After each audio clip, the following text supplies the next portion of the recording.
Bueno, buenas tardes a todos. Gracias por la invitación.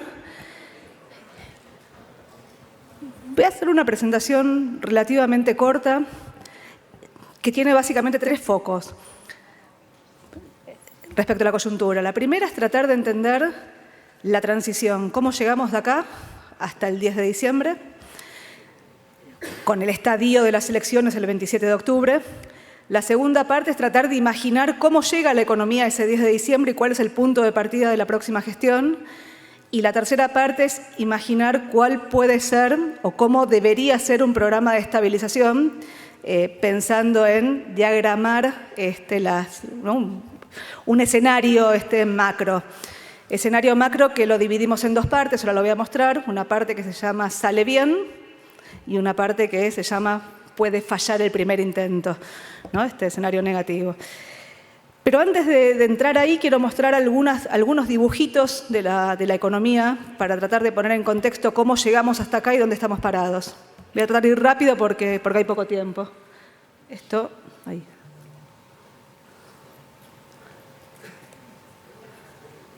Bueno. Arranco con una historia larga de la Argentina.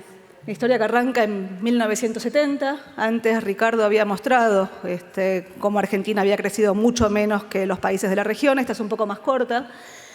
Fíjense que ahí lo que hay son las distintas crisis que hemos mantenido. Las primeras no se ven, pero son bastante pronunciadas. La primera es el 75, el Rodrigazo. La segunda es el 81, el Cigotazo. La tercera es la que arranca en el 88 y termina a mediados de los 90, al 91 en realidad. En esa caída la economía se desploma desde que arranca a caer el PIB hasta que termina cerca de 11%. Después viene la convertibilidad. La convertibilidad tiene una caída en el medio, fíjense, ese es el efecto tequila. Se vuelve a recuperar y el pico de la convertibilidad es el año 98. Ese pico del 98 es el nivel máximo de la serie. Ahí la economía empieza a derrapar, tiene una caída muy fuerte en 2001 y una caída adicional en 2002 después de la salida de la convertibilidad. Esa caída es de 20%. Entonces la del 88, 89, 90 fue del 11, esa fue del 20. La tercera que quiero mostrar es la de 2008-2009. 2008-2009, la economía empieza a caer en octubre del 2008, hace piso recién en julio de 2009. Esa caída fue muy pronunciada, estuvo gatillada por la crisis internacional, por la sequía, por la gripe A. Veníamos de la pelea con el campo. Esa caída fue de 7% desde que empieza a caer hasta que termina. Es muy, muy pronunciada, pero es muy corta, son 9 meses. Y la recuperación, fíjense ahí, es la V de Verizon, es una recuperación muy violenta, 2 años seguidos de crecimiento casi al 8%, 2010 y 2011. 2012 la economía se estanca, 2012 la economía dejó de crecer. Lo que tenemos es un comportamiento serrucho, un zigzag. Ese zigzag coincide exactamente con los años electorales y no electorales. Las caídas son los no electorales, 2012, 2014, 2016, y los picos son los años electorales. 2013, la elección que gana Massa en la provincia de Buenos Aires. 2015, la elección que gana Macri, la nacional. 2017, la elección que gana Bullrich, el candidato oficialista en la provincia de Buenos Aires. Se suponía que en 2018 se iba a romper el maleficio de los años pares, y en realidad se rompió el maleficio o el beneficio de los años impares y tenemos 2 años seguidos de caída y estamos todavía en caída libre. Lo segundo que quiero mostrar es el mismo gráfico, pero más corto. Ese gráfico empieza en 2014 y tiene una dinámica dibujada hasta fines de 2020. Fíjense que en el gráfico ese se ve exactamente el mismo zigzag. Fíjense cómo en los momentos electorales la economía está creciendo fuerte. En octubre de 2015 la economía crecía casi 4. En octubre de 2017 la economía crecía casi 4,5. El pico del nivel de actividad fue el primer trimestre de 2018 y desde el primer trimestre de 2018 hasta hoy venimos acumulando una caída de cerca del 7%. O sea, parecida a la que tuvimos en 2008-2009, pero en el doble de tiempo y sin un piso a la vista, sin una estabilización a la vista. Si a las elecciones de las PASO la discusión era si la economía estaba haciendo piso y la economía estaba haciendo piso y la inflación estaba haciendo techo, lo que quedó claro después del 11 de agosto es que ninguna de las dos cosas estaban pasando y este huracán entre lo financiero afectando la economía y la economía afectando la política y la política afectando lo financiero, ¿no? Digamos, ese círculo vicioso se convirtió en un huracán y lo que vimos fue un evento de un corte muy agresivo al crédito que terminó rompiendo el programa financiero, no se pudieron renovar los vencimientos de corto plazo, rompiendo el programa fiscal y de alguna forma rompiendo el programa monetario, que era lo que nos ataba, si uno quiere, al acuerdo con el Fondo Monetario. La caída acumula 7 hasta julio, último dato publicado. La primera proyección de agosto habla de una caída de 1,5 puntos adicional. Agosto es un mes particular porque hay 11 días normales y el resto de los días fueron, digamos, con esta dinámica que describía. Y lo que estamos proyectando, digamos, en los meses que siguen es una caída que ahora la voy a enmarcar en el escenario en la zona de 5 puntos adicionales, o sea, una caída acumulada.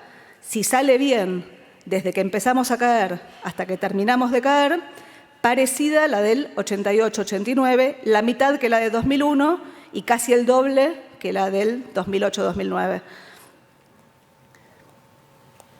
Perdón. Esa dinámica de la actividad que mostraba antes coincide con esta dinámica de la inflación.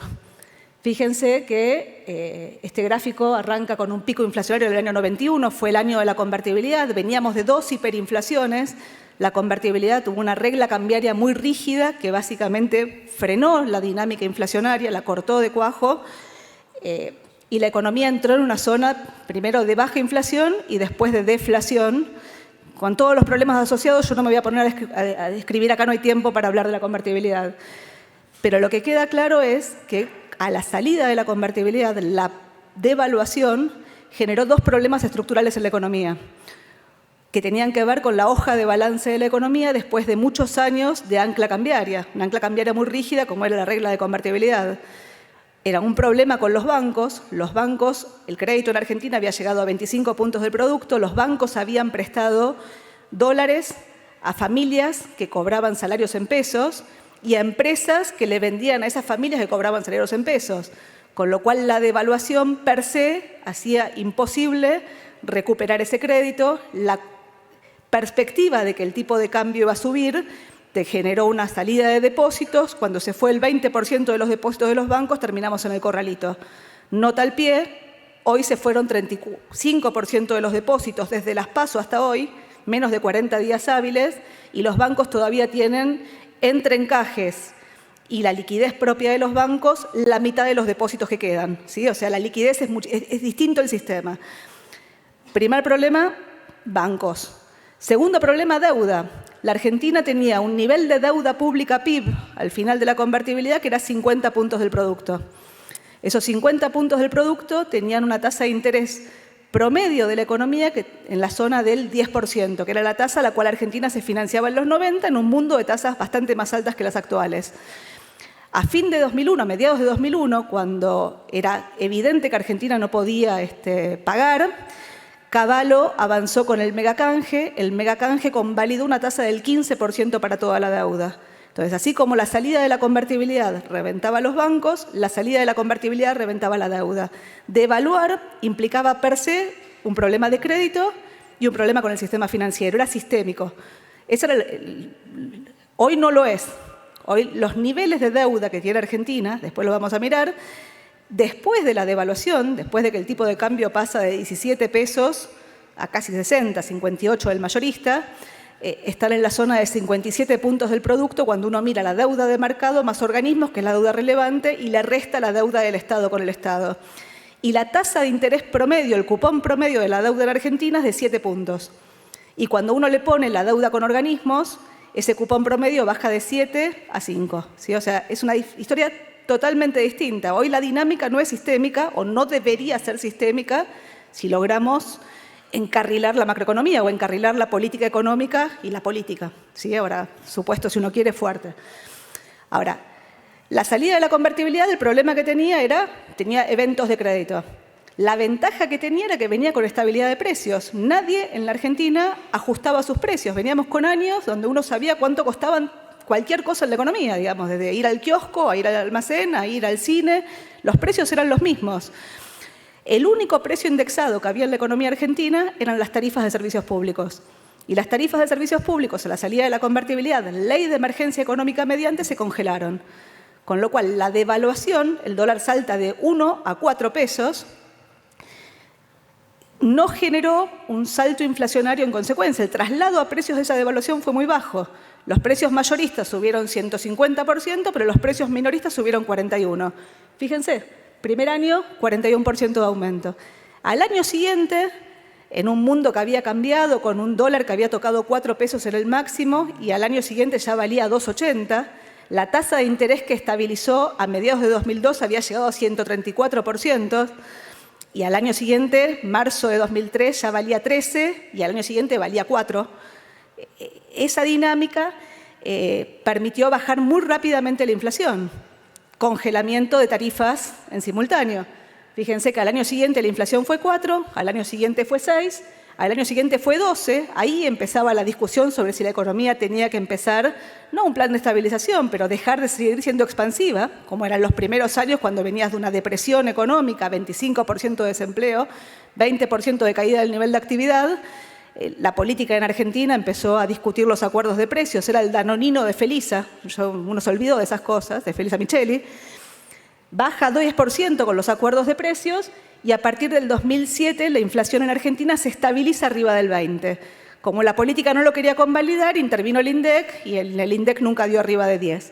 Pero fíjense que tenemos 10 años de inflación en la zona de 20 y pico. Ese 20 y pico es un número nuestro porque trabajamos con nuestra estimación de inflación. La contracara de esa dinámica eran dos anclas. Un ancla eran las tarifas de servicios públicos, la otra ancla era el tipo de cambio.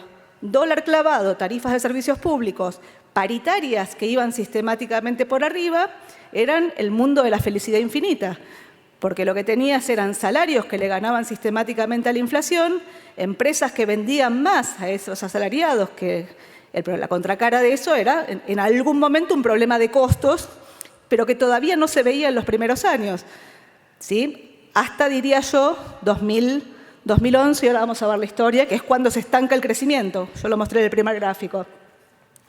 Fíjense que a partir de 2014, primer intento de corrección de tarifas y dólar en simultáneo fue la devaluación de Kicillof y los aumentos de tarifas que se frenaron con el accidente de Once, el accidente de trenes de Once. La inflación picó al 36%. Segundo pico inflacionario fue el de 2016, primer año del gobierno de Macri, sale del cepo, suelta las tarifas, saca retenciones y eso genera un pico inflacionario del 46%. El tercer pico inflacionario fue el cierre del año pasado, 47%. Ahora, así como pasamos a tener 2 años seguidos de caídas, lo que vamos a tener son, a diferencia del zigzag en la inflación, porque yo adelantaba el dólar en los años electorales, lo atrasaba en los años electorales y lo adelantaba en los no electorales, y hacía lo mismo con las tarifas, en 2018 y 2019 a tener 2 años consecutivos de salto inflacionario. La proyección que estamos manejando para este año ronda el 61%, y ahora lo miramos. Muestro esto y muestro esta. Acá tengo el mismo zigzag. Hay 2 líneas ahí. La línea azul es el salario en dólares. La línea roja es el resultado de las cuentas externas, es la cuenta corriente del balance de pagos, la diferencia entre lo que exportamos e importamos de bienes y servicios reales y financieros, ¿no? Fíjense la devaluación, 2001 el salario en dólares 100, con la devaluación el salario en dólares cayó a 30, y después lo que tenemos es el modelo que fue expansivo desde el punto de vista de la política de ingresos, expansivo desde el punto de vista de la política fiscal. El gasto público pasa de un promedio histórico de 25 puntos a 41,5 puntos, expansivo desde el punto de vista de la política monetaria. hasta 2011, y después con el cepo, la tasa de interés en Argentina era la mitad de la tasa de inflación. En Brasil la tasa de interés era el doble de la tasa de inflación. Dos modelos opuestos, exagerados probablemente. En el caso de Brasil terminó construyendo una moneda. En el caso de Argentina tenemos picos inflacionarios cada vez más altos y tenemos un problema de inflación que hoy está trabando el crecimiento. Ahora, fíjense la dinámica ahí. O sea, la línea es azul, crece, crece, crece, crece, hasta el 2009 que se estanca. Ahora, ese aumento en el salario en dólares convivió con un superávit de las cuentas externas. Argentina seguía generando dólares genuinos. Esos dólares genuinos los generaba en gran medida porque la cosecha se había multiplicado por 3 y porque los precios de lo que nosotros vendíamos se habían multiplicado también por 3 o por 2. La soja con De la Rúa valía $140, había llegado en la plena pelea con el campo a $650, después valía $480 en el 2010. Hoy vale $340. Ahora, fíjense, 2009, crisis financiera, la economía, la caída que yo les mostraba antes, y yo antes les decía, la crisis del 2008-2009 fue la B de Verizon. ¿Se acuerdan? Yo decía, cayó 7, 2 años seguidos de crecimiento al 8.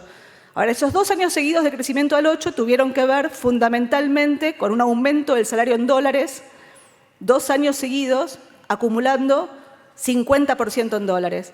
Paritarias al 30% por año, dólar que se movió un año 4, al año siguiente 6, tarifas que se mantenían congeladas. Si yo decía que el principio del modelo era la felicidad infinita, 2010-2011 era la maravilla de la política. Recuerden que Néstor Kirchner había perdido la elección contra de Narváez en la provincia de Buenos Aires con el 31% de los votos en el año 2009, en plena recesión, y Cristina Kirchner gana la elección con el 54% de los votos en el año 2011. Ahora, la contracara de semejante rueda de la felicidad es que la línea roja, el superávit de las cuentas externas, pasa de 10.000 millones de superávit a 5.000 millones de déficit entre el 2009 y el 2011. Esa caída de 15.000 millones de dólares en el superávit de las cuentas externas, mi ex socio Miguel Bain lo llamaba macrocidio.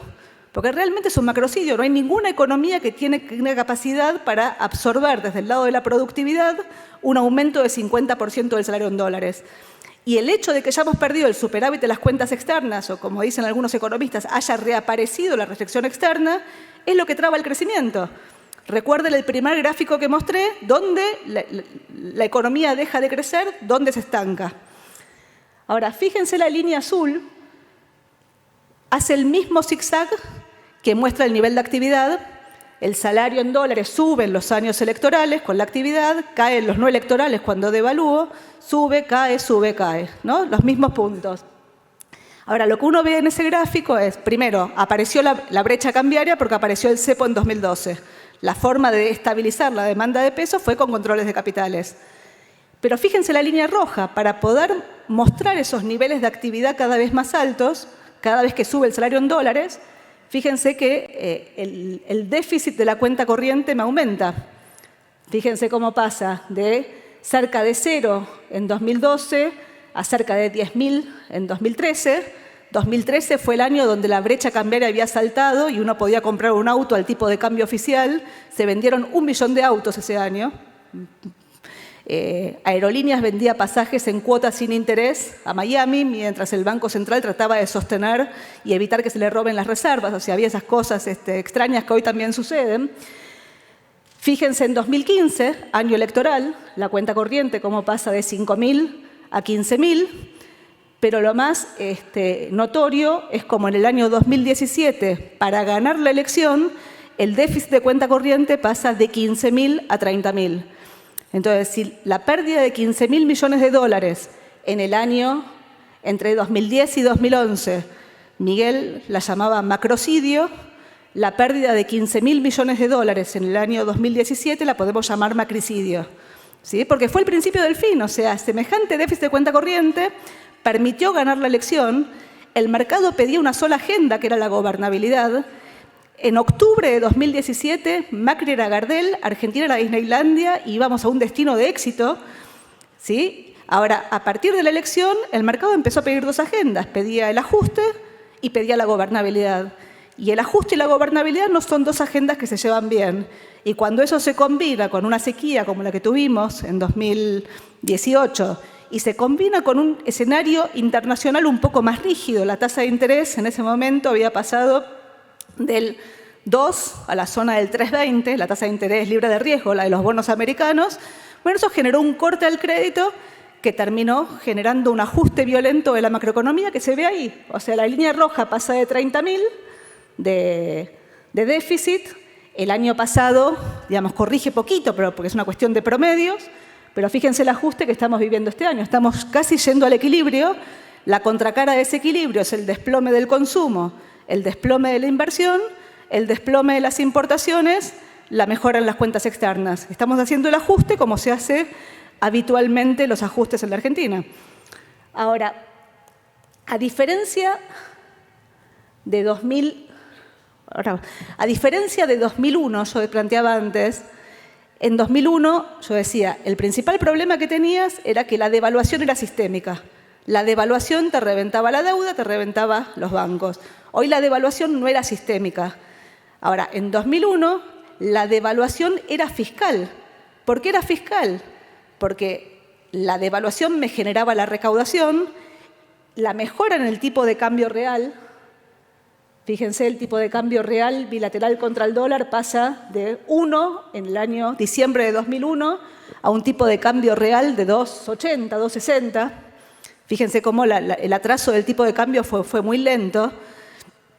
Pero en ese momento, la mejora del tipo de cambio real me permitió cobrar retenciones. La combinación de mejora en la recaudación con la puesta en marcha de las retenciones me mejoró la recaudación y en simultáneo a eso el gasto público en Argentina no tenía ningún grado de indexación, con lo cual el gasto subía con lo que la política definía que tenía que subir. Era el momento donde Duhalde primero y después Néstor Kirchner daba los aumentos por decreto, aumentos de salarios y aumentos de jubilaciones fundamentalmente sobre la mínima.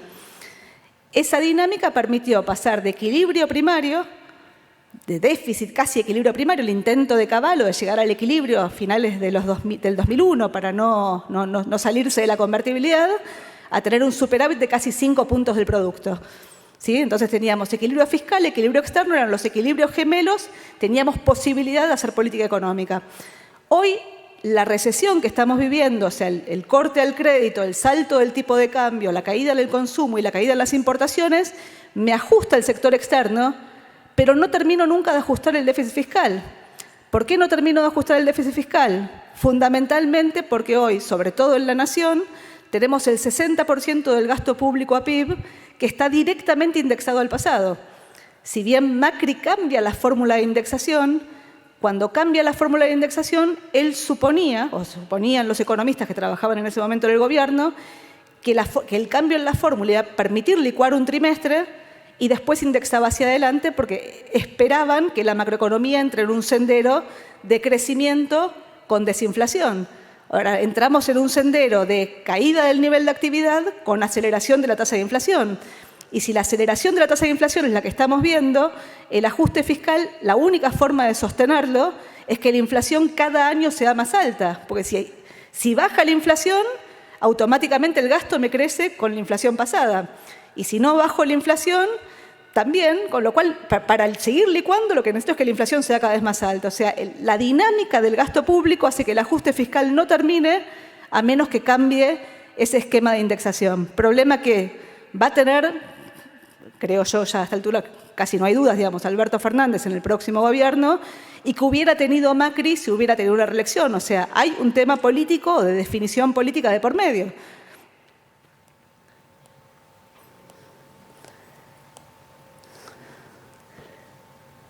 Bueno, voy a volver a lo que prometí, o sea, vuelvo al cortísimo plazo. No voy a poner a contarme cómo fue la historia, no voy a poner a contarme, voy a contar, digamos, cómo llegamos a las PASO, cómo estamos hoy y qué es lo que esperamos para fin de año y cómo pensamos que podría seguir el esquema.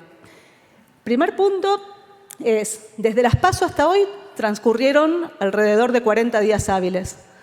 Todavía, sin contar hoy, faltan algo así como 11 días hábiles para llegar al cambio de gobierno y faltan todavía, no al cambio de gobierno, a las elecciones, y faltan después 31 días hábiles más para llegar al cambio de gobierno. Este gráfico no se ve demasiado, lo había cambiado y se ve que no llegó a la última presentación. 9 de agosto, día previo a las PASO, las reservas en Argentina eran 66.000 millones de dólares. El último dato disponible, faltan ahí un par de días, es algo así como 48.000 millones de dólares. Se perdieron en poco menos de 40 días hábiles 18.000 millones de dólares. Para tener una idea de la magnitud de esto, con Cavallo en 2001, la corrida fuerte arranca en marzo de 2001, teníamos 36.000 millones de dólares en las reservas, se frena con, el primer freno es con el Corralito, en noviembre de 2001 teníamos 14.000. Se fueron en el medio 22.000 millones de dólares en 8 meses. Bueno, acá se te fueron 18.000 millones de dólares en 40 días hábiles. Digo, para ver la magnitud. Buena parte de esa caída en las reservas estuvo asociada a la salida de depósitos de los bancos. Yo antes decía, en la convertibilidad los bancos prestaban dólares a quienes valorizaban pesos. Hoy los bancos prestan dólares solamente a exportadores o a aquellas empresas que son proveedores de exportadores, con lo cual el riesgo de crédito es muchísimo menor. Pero además el nivel de liquidez es muchísimo más alto. O sea, la mitad está o encajada o liquidez en los bancos. Con lo cual se fueron de los bancos desde las PASO hasta hoy. Teníamos 32.000 millones de dólares. Hoy tenemos 21.000 millones de dólares. ¿Sí? Se fueron 11.000 millones de dólares, 35% de los depósitos en dólares de los bancos. Los encajes que formaban parte de las reservas eran 14.000, hoy son poco menos de 7.000, se fueron 7.000 millones de dólares como contracara de la salida de los depósitos. Los bancos recompusieron liquidez, porque en realidad lo que están haciendo es, una vez que se pusieron los controles de capitales, los bancos quieren que las empresas les devuelvan los dólares y las empresas, como no pueden acceder al marginal, prefieren cancelar, digamos, al vencimiento. Entonces, lo que estamos viendo es una caída del crédito y eso recompone la liquidez. Entonces, digo, la verdad que la dinámica es muy, muy fuerte, pero el sistema financiero, de alguna forma, se sigue manteniendo sólido. Obviamente, digo, si todos los argentinos queremos ir a ver los dólares, llevarlos a nuestra casa, ilustrarlos un poquito, digamos, y después devolverlos, y todo el mundo se los quiere llevar, no hay dólares para todos. Pero en ningún sistema financiero hay dólares para todos. O sea, el sistema financiero, por definición, toman y prestan. Pero bueno, digo, esa es la dinámica. Ahora,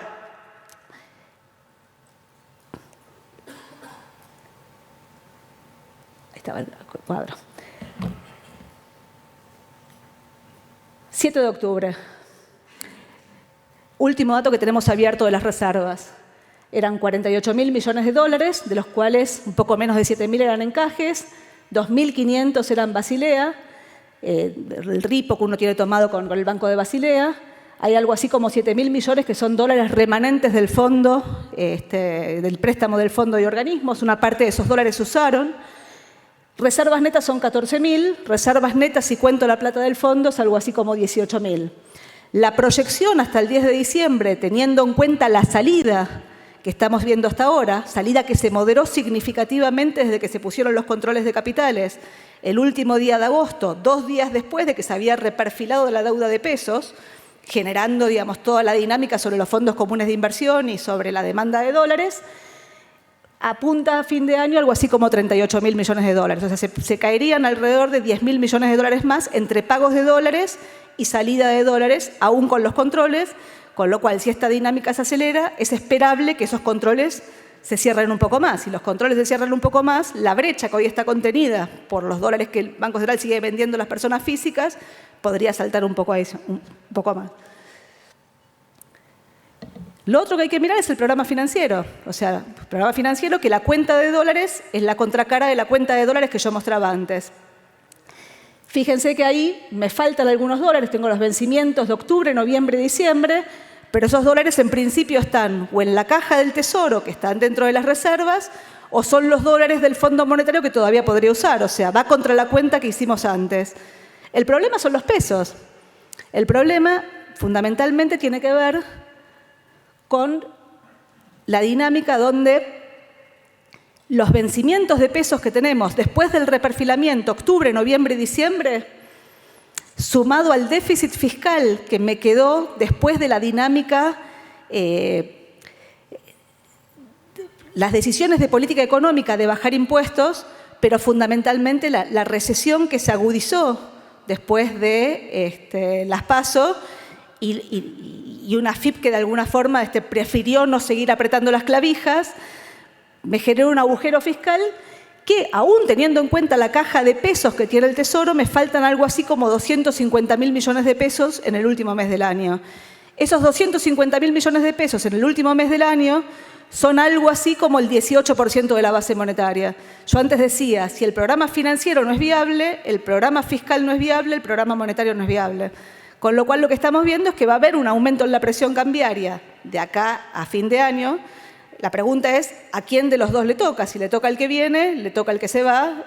Una discusión donde lo ideal sería que aparezca la cooperación inmediatamente el 28 de octubre. La probabilidad de que eso ocurra, no digo que sea cero, sería lo ideal para los argentinos, no es evidente que ocurra. Todavía están en campaña, o sea, hoy estamos en campaña. Ahora, el problema es que después del 31 de diciembre viene el 1 de enero, el 2 de enero, febrero, marzo, abril. Y los vencimientos de pesos en los meses que siguen continúan. Entonces, los vencimientos de dólares, ahí están, son 19.000 millones de dólares, de los cuales hay 5.000 que son con organismos, que son principios de refinanciaría. Pero los pesos, hay 1,3 trillones de pesos, el equivalente a la base monetaria que vence el año que viene, de los cuales 650.000 millones de pesos, la mitad de la base monetaria vence antes de mayo. Con lo cual, lo que necesitas es necesariamente alguna definición de qué vas a hacer con los dólares y qué vas a hacer con los pesos. Mientras tanto, el Fondo Monetario se corrió a cuarteles de invierno, lógicamente, porque va a negociar con el que venga, un plan con el que venga, el desembolso no estuvo, con lo cual estás contando los dólares que tenés en las reservas. Digo, siempre que vos cierres el grifo, digamos, vas a administrar las reservas, si no cierras el grifo vas a tener más brecha. Si vas a reperfilar, o sea, si vas a tener Alberto Fernández ha hablado de un reperfilamiento a la uruguaya. Si vas a reperfilar, la verdad es que lo ideal es hacerlo lo antes posible. Lo que una empresa se puede concursar o quebrar. Si se gasta la caja, quiebra. Si va a negociar cuando todavía tiene la caja, tiene forma de concursarse y seguir. Bueno, acá te pasa un poco lo mismo. El problema es que esa magnitud de vencimientos que tenés te obliga a hacer todo muy rápido. Estos son los puntos que yo creo que debería tener un plan de estabilización. Lo voy a mostrar rápidamente cómo pienso que cierra 2019, cómo pienso que podría transitar 2020. Hasta ahora, Alberto Fernández, de esos 5 puntos que están ahí, mencionó 2. Mencionó el punto B, que habla de un acuerdo de precios y salarios. Mencionó el punto C, que habla de un acuerdo rápido sobre la deuda, reperfilamiento a la uruguaya. A mi juicio, esos 2 puntos por sí solos no te alcanzan. No te alcanzan porque el acuerdo de precios y salarios no es viable como un esquema sostenible en el tiempo si vos no lográs enmarcar dentro de ese acuerdo de precios y salarios 3 precios básicos de la economía. Uno son el dólar, y el dólar va a depender de qué es lo que hagas con la deuda. El segundo precio son las jubilaciones, que tienen un mecanismo de indexación que no es sostenible si uno quiere desinflar en el marco de un acuerdo. Y el tercer precio son las tarifas. Las tarifas y las jubilaciones me definen mi equilibrio fiscal. El acuerdo de precios y salarios a la Helbart, si no es combinado con consistencia fiscal y monetaria, dura poco. Ahora, la consistencia fiscal requiere que ese manejo de la nominalidad de los precios me permita que ese ajuste se produzca, como ocurrió en 2002. Ahora, eso requiere política. Alberto Fernández, hay muchos economistas que dicen no se puede hacer un ajuste con una economía en recesión. Lo cual es cierto, o sea, en economías que están en recesión, que no tienen inflación, Argentina 2001, Grecia en 2010 en adelante, hacer el ajuste fiscal generaba caída del nivel de actividad, la caída del nivel de actividad generaba caída de la recaudación, la caída de la recaudación hacía que el ajuste nunca llegue. En el caso de Grecia, el ajuste se hizo con una caída en el nivel de actividad de 26% desde que empezó a caer. En Argentina el ajuste se terminó haciendo después de la devaluación. ¿Cuál fue la principal diferencia? Grecia tenía un prestamista de última instancia que llegó hasta el final. Los depósitos salían de los bancos griegos, iban a los bancos alemanes y el Banco Central Alemán le daba una línea de redescuento automática que hacía que no explote. En Argentina, el Fondo Monetario en 2001 soltó la mano, Argentina se cayó. Ahora, cuando vos tenés inflación, los ajustes se hacen con inflación. ¿Cómo se mejora la hoja de balance de una empresa? Se mejora, digamos, mirando las ventas, puede mirar precio, puedo mirar cantidad. Si yo lo que necesito es que los recursos crezcan por encima de los gastos, o necesito que el gasto crezca a una tasa más baja que los recursos. Es manejo de la nominalidad, necesito enmarcar dentro de ese acuerdo de precios y salarios las jubilaciones y las tarifas. Pero las tarifas, antes habló acá Riazu, las tengo que enmarcar en un contexto políticamente viable. Necesito seguir dando la señal a la inversión, porque es cierto que vaca muerta, la oferta cae muy rápidamente si no doy la señal de precios. También es cierto que si la señal de precios la doy con subsidios, se me va a caer cualquier intento de reperfilamiento de la deuda. Y también es cierto que si yo trato de pasar al consumidor una tarifa muy incorrecta políticamente, pregúntenle a Lenín Moreno cómo le fue. Digo, entonces, el esquema es particularmente complejo. Entonces, acuerdo de precios y salarios va a requerir un esquema cambiario más rígido. Ese esquema cambiario más rígido te tiene que ir bien desde el punto de vista de la dinámica del crédito. Si no tenés reserva, si no tenés crédito y querés sostener el tipo de cambio con controles, se te va a escapar la brecha. El punto C es el acuerdo rápido sobre la deuda. Ya me expresé antes. Una cosa son los dólares. Con los dólares, legislación local es más fácil porque el cupón es bajo, los perfiles son razonables. Es más fácil encontrar un acuerdo a la uruguaya. A estos precios de los bonos, creo que sería, los bonos descuentan una quita del 60% y un reperfilamiento a la uruguaya con una tasa de interés muy alta era 20% de quita, pero si uno hace los números con una tasa de interés del 12%, te da más parecido a 8 o 9% de quita. El problema son los pesos. La consistencia fiscal la puedo llegar a conseguir, la consistencia monetaria requiere una definición sobre los pesos. Problema complicado, porque si los pago y monetizo, tengo un problema. Si los reperfilo, tengo un problema. Si extiendo los plazos, ¿qué hago? ¿Convalido la tasa? No puedo, porque la tasa es ridícula. ¿Qué hago? ¿Indexo? Es un problema. La verdad, no tengo la solución. El último punto es enmarcar los 4 puntos precedentes en un acuerdo con el Fondo Monetario. Y acá pusimos unos números para empezar a dibujar, no sé si se ve demasiado, lo cuento muy rápido. Un fin de 2019, lo que estamos poniendo es $1.70. La verdad que el tipo de cambio de fin de 2019 es ciencia ficción. Todo es ciencia ficción en Argentina, digamos, cuando todavía no sabemos cómo se va a dar la transición, si va a haber coordinación, cooperación y fundamentalmente si va a haber un plan. O sea, no sabemos cuál es el plan todavía, si son esos puntos que yo estoy mencionando o es un plan exageradamente distinto. Si intentás seguir fugando hacia adelante, la verdad es que tenés muy rápidamente un evento de crédito, no tenés reservas, pero en simultáneo, a mi juicio, la capacidad de apelar al impuesto inflacionario tiene límites, o sea, se te va a escapar a la brecha, las dinámicas son complejas. Estamos trabajando con $1.70, estamos trabajando con un tipo de cambio brecha más alto, ahí pusimos 50%, 70 el dólar, 105 la brecha, podría ser un poco más alto el dólar y un poco más chica la brecha. Estamos trabajando con una caída del producto del 3,5. Esa caída de producto de 3,5 no es ni más ni menos que el dibujo que les mostré antes de caída del nivel de actividad. Los 7 puntos acumulados hasta ahora, más los 5 puntos adicionales hasta el primer trimestre del año que viene. Eso te deja un arrastre negativo de 3% para el año que viene. Si el año que viene la economía no crece, se mantiene estancada, en promedio caería 3%. Fíjense que ahí estamos jugando con la nominalidad. Ahí pusimos una paritaria este año en la zona de 46,5. Pusimos tarifas en dólares 45% más altas que las del final de la convertibilidad, son bastante más bajas que las promesas de Aranguren, son bastante más bajas que lo que tenías en 2017 cuando habías recompuesto las tarifas y tienen la dinámica que estás viendo, digamos, hasta fin de año.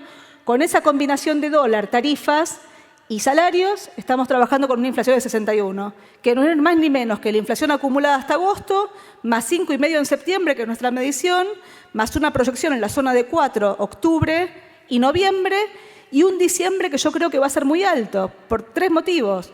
Motivo 1, la monetización va a afectar si no hay un plan lógico del otro lado. y va a afectar fundamentalmente vía la dinámica cambiaria que estoy poniendo ahí. Motivo 2, en el último mes, en septiembre, la medición nuestra nos da 5,5% de la inflación, nos da 7% de la inflación core cuando le saco las tarifas. Entonces, si las tarifas voy a tener algún reacomodamiento en el fin de año, antes de que llegue el que viene, cuando se está yendo el que se va, o sea, nadie es culpable, y algunos precios probablemente, al tercer motivo, mientras estás anunciando acuerdo de precios y salarios, la lógica indica que el que pueda ajustar su precio lo va a ajustar antes de tiempo y no después que aparezca el acuerdo. Ahora, 2020, plan de estabilización, pongo el sale bien, el sale mal no lo voy a describir. Sale bien, lo que estamos jugando es básicamente un cambio en la nominalidad. Ese acuerdo de precios y salarios tiene que definir cuál es la nominalidad a la cual quiere ir la economía. Eso es una definición de política. Si la inflación este año es 60, 61, bueno, la pregunta es a qué inflación se quiere ir. Matías Culfas dice queremos ir a una inflación del 2% por mes, o sea, 25% anual. Bueno, si querés ir al 25% anual, tenés que conseguir que los 3 precios básicos de la economía vayan al 25% anual o que vayan de una forma que recompongan los precios relativos. Dólar, tarifas, salarios. El primer precio es la paritaria. Desde el punto de vista de la lógica del salario real, es mejor una inflación del 15 con una inflación del 10, perdón, un salario del 15 con una inflación del 10, que un salario del 100 con una inflación del 105.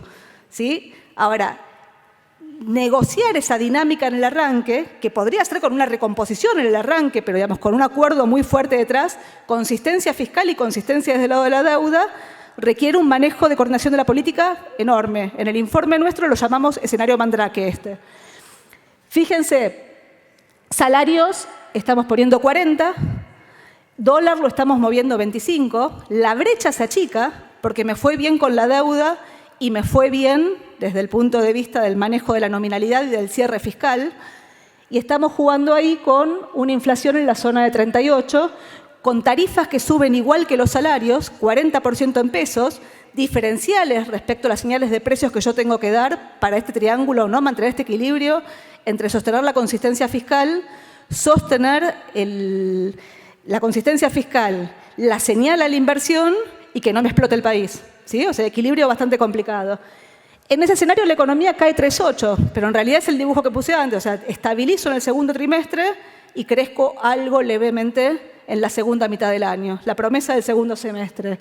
Y en ese escenario lo que yo estoy poniendo ahí es equilibrio primario y equilibrio en la cuenta corriente, que es el que ya estoy teniendo desde el punto de vista del desplome en las importaciones. Es un plan de estabilización rústico, bien rústico, que te permitiría ganar gobernabilidad. Si intentás fugar hacia adelante, y se pueden hacer un montón de escenarios distintos, mi sensación es que la capacidad para impactar la macro de corto plazo, expandiendo los ingresos, si no estabilizo del otro lado y se me escapa el dólar o se me escapa la brecha o voy a un evento de crédito, mi sensación es que la economía no hace piso y sigue cayendo y la economía va a seguir acumulando picos inflacionarios cada vez más altos y en algún momento habrá que hacer un plan de estabilización. El problema, y acá cierro, es que Alberto Fernández llega con una coalición política particular donde necesita que le vaya bien de entrada para poder ganar gobernabilidad.